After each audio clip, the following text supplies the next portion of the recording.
안녕하세요. 사연을 시작하기에 앞서 구독과 좋아요 부탁드려요. 감사합니다. 사연 시작해 볼게요. 저는 참 평범한 가정에서 자랐어요.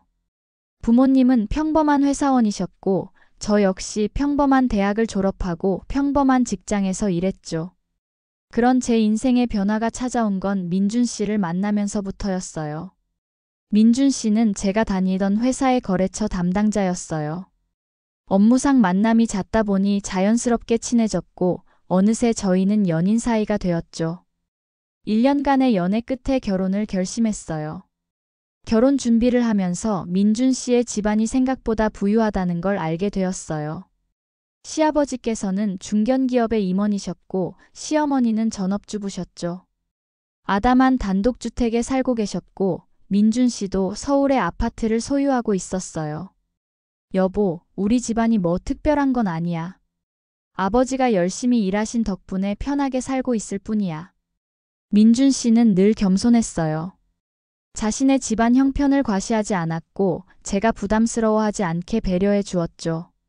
그런 점이 더 매력적으로 느껴졌어요. 결혼식은 양가 부모님의 의견에 따라 적당히 격식을 갖춰 진행했어요. 하객들의 반응을 보니 민준 씨 집안이 꽤 알려진 집안이라는 것도 그때 알았죠. 하지만 시부모님은 저를 딸처럼 대해주셨고 특별히 부담스러운 요구를 하지 않으셨어요.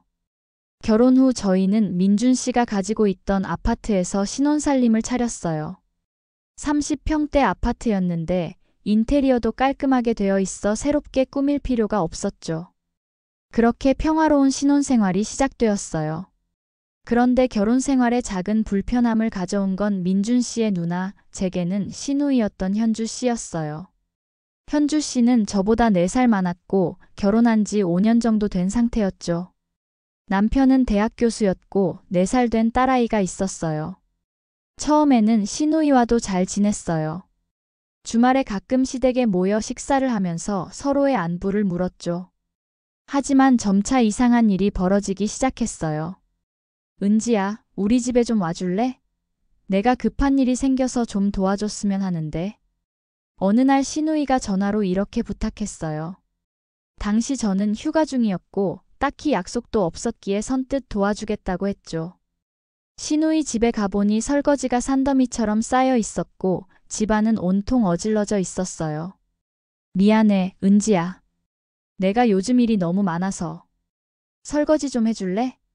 그리고 집도 좀 정리해주면 고맙겠다. 나 약속이 있어서 나가봐야 해. 그렇게 말하고 시누이는 서둘러 나가버렸어요. 저는 조금 당황스러웠지만 가족인데 뭐 어떠랴 하는 마음으로 집안일을 도와줬죠. 하지만 그것이 시작이었어요.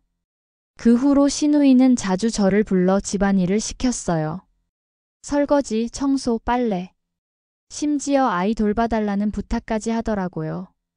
처음에는 가끔씩이었지만 점점 빈도가 잦아졌어요. 은지야, 오늘 저녁 좀 해놔. 내가 7시쯤 들어갈 테니까. 어느새 시누이의 부탁은 부탁이 아닌 명령이 되어 있었어요. 저는 남편에게 이 이야기를 하고 싶었지만 차마 말을 꺼내지 못했어요. 민준 씨는 매일 늦게까지 일하고 지쳐서 돌아왔기에 이런 사소한 일로 걱정을 끼치고 싶지 않았거든요. 또 가족 간의 불화를 만들고 싶지도 않았고요. 하지만 시누이의 갑질은 점점 심해졌어요. 제가 일을 그만두고 전업주부가 된 후에는 더 당연하게 저를 부렸죠. 은지야, 너는 어차피 집에 있잖아. 도와주는 게 당연하지 않아? 이런 말을 들을 때마다 속에서 화가 치밀어 올랐지만 가족의 평화를 위해 참았어요. 하지만 운명이란 게 참 묘한 것 같아요. 제가 시누이의 비밀을 알게 된 건 정말 우연한 기회였거든요. 그날도 시누이의 부탁으로 집안일을 하러 갔어요. 시누이는 급한 약속이 있다며 서둘러 나갔고 저는 아이를 재우고 집안일을 시작했죠. 그때 시누이의 휴대폰이 울렸어요. 침실에 두고 간 모양이었어요. 처음에는 무시했는데 계속 울리길래 혹시 중요한 전화일까 싶어 확인해 봤어요. 화면에는 우진 오빠라는 이름이 떠 있었어요. 시누이 남편 이름은 태윤 씨였기에 누구인지 궁금했죠. 전화는 끊겼고 곧이어 메시지가 왔어요. 화면에 메시지 내용이 보였는데 오늘 어떻게 시간 못 내? 너무 보고 싶어. 지난번처럼 말고. 순간 가슴이 덜컥 내려앉았어요. 혹시 신우이가 바람을 피는 건 아닐까 하는 의심이 들었죠. 하지만 확신할 수는 없었어요. 그날은 그냥 집안일을 마치고 돌아왔어요. 며칠 후 또다시 신우이 집에 가게 되었는데 이번에는 신우이가 샤워 중일 때 전화가 걸려왔어요. 또 그 우진 오빠였죠. 신우이가 샤워 중이라고 하자 그는 저를 신우이의 친구로 착각하고 말을 이어갔어요. 아, 그래요? 현주가 샤워 중이군요. 제가 좀 급해서 그러는데 전화 좀 바꿔주실래요? 당황스러웠지만 직감적으로 거짓말임을 알 수 있었어요. 신우이 남편의 목소리를 여러 번 들어봤기 때문이죠. 하지만 저는 아무렇지 않은 척 전화를 건네주겠다고 했고 신우이에게 전화가 왔다고 알려줬어요. 신우이는 서둘러 나와 전화를 받았고 저는 일부러 거실에서 빨래를 개는 척하며 그들의 대화를 엿들었어요. 오빠, 왜 자꾸 전화해? 내가 지금 바쁘다고 했잖아. 미안해, 보고 싶어서. 서연이는 잘 있어? 아빠 보고 싶다고 안 해? 그 순간 저는 충격에 빠졌어요. 서연이는 신우이의 딸 이름이었거든요. 설마 그 아이가? 그 후로 저는 신우이의 행동을 주시하기 시작했어요. 그리고 여러 차례 통화 내용을 엿듣게 되면서 끔찍한 진실을 알게 되었죠. 신우이는 결혼 전부터 우진이라는 남자와 관계가 있었고 서연이는 사실 그 남자의 아이였던 거예요. 신우이 남편은 이 사실을 전혀 모르고 있었고요. 그 후에도 신우이와 그 남자의 통화는 잦았어요. 방문을 닫고 들어가 1시간을 넘게 통화를 하고는 했죠. 신우이의 딸은 정말 신우이와 그 남자 사이에서 태어난 아이가 맞았고 결혼 후에도 계속 만남을 이어가는 것이라는 것도 확실했죠. 신우이는 남편한테는 거짓말을 하고 그 사람과 여행을 가기도 했고 저는 신우이가 자리를 비울 때마다 핸드폰으로 오는 그 남자의 메시지도 찍어두고 통화 내용도 녹음했어요. 너무 충격적이었어요. 어떻게 이런 일이 가능한지. 게다가 신우이 남편은 정말 좋은 사람이었어요. 교수라는 직업도 대단했지만 무엇보다 가족을 정말 사랑하고 아이에게도 헌신적인 아버지였거든요. 그런 남편을 속이고 바람을 피우다니 이해할 수 없었어요. 그런데 더 이해할 수 없었던 건 그런 비밀을 간직한 신우이가 저를 마치 노예처럼 부리는 태도였어요. 마치 자신의 죄책감을 저에게 화풀이하는 것 같았죠. 그러던 어느 날 또다시 신우이 집에 불려갔어요. 그날 저는 컨디션이 좋지 않았어요. 아침부터 구역질이 나고 어지러웠거든요. 하지만 신우이의 강압적인 부탁을 거절하지 못하고 갔죠. 은지야, 오늘은 대청소하는 날이야. 베란다도 닦고 창문도 다 닦아야 해. 저는 겨우 몸을 일으켜 청소를 시작했어요. 하지만 점점 더 어지럽고 구역질이 나서 화장실에 가서 토했죠. 그때 신우이가 화장실 문을 열고 들어왔어요. 뭐야? 왜 일은 안 하고 여기서 쉬고 있어? 언니, 오늘은 몸이 너무 안 좋아서. 이만 집에 가봐야 할 것 같아요. 그러자 신우이의 표정이 순간 일그러졌어요. 뭐?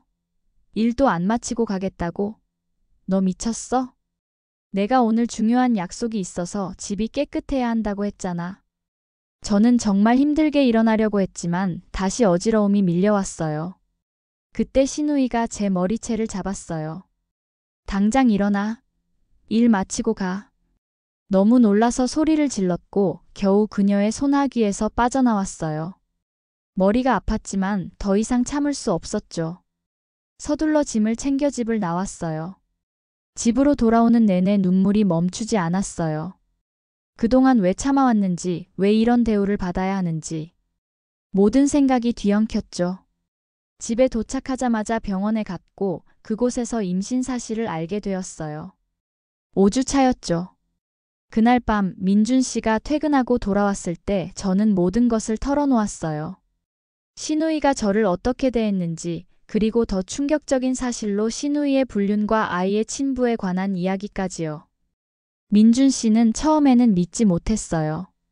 하지만 제가 녹음해둔 통화 내용을 들려주자 그의 얼굴이 창백해졌죠. 이게 말이 돼? 누나가 어떻게? 민준 씨는 엄청나게 화가 났어요. 당장 신우이를 찾아가 따지겠다고 했지만 저는 말렸어요. 여보, 그러지 말고 태윤 씨에게 진실을 알려주는 게 먼저야. 그가 알 권리가 있어. 민준 씨도 잠시 생각하더니 제 말에 동의했어요. 내 말이 맞아. 이건 사람이 할 짓이 아니야. 누나라고 해도 이건 용서할 수 없어. 다음 날 저는 혼자서 태윤 씨를 만나러 갔어요. 민준 씨도 같이 가겠다고 했지만 이건 제가 직접 해야 할 일이라고 생각했거든요. 대학 연구실에서 태윤 씨를 만났어요.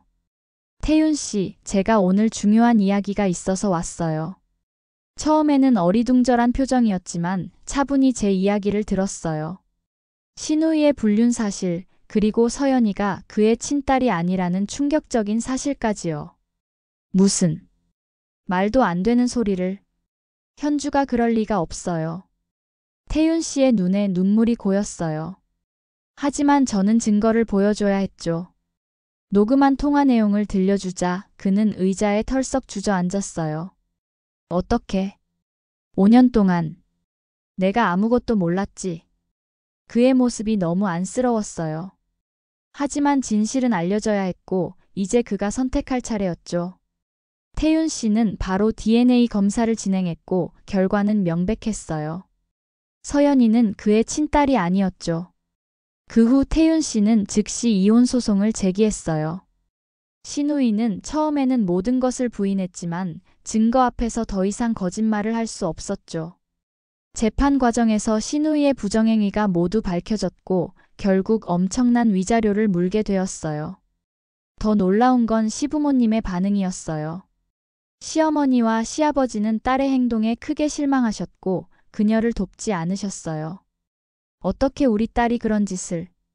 태윤이한테 너무 미안해. 시어머니는 눈물을 흘리시며 이렇게 말씀하셨어요. 시부모님은 오히려 태윤 씨에게 사과하셨고 손녀인 줄 알았던 서연이와 이별해야 한다는 사실에 가슴 아파하셨죠. 신우이는 모든 것을 잃었어요. 좋은 남편, 안정된 가정, 심지어 자신의 부모님의 신뢰까지요. 위자료로 재산도 대부분 날아갔고 사회적으로도 큰 타격을 입었죠. 그녀는 결국 서울을 떠나 지방으로 이사했다고 들었어요. 그 사건 이후 1년이 지난 지금 저는 건강한 아들을 출산하고 행복한 가정을 꾸리고 있어요.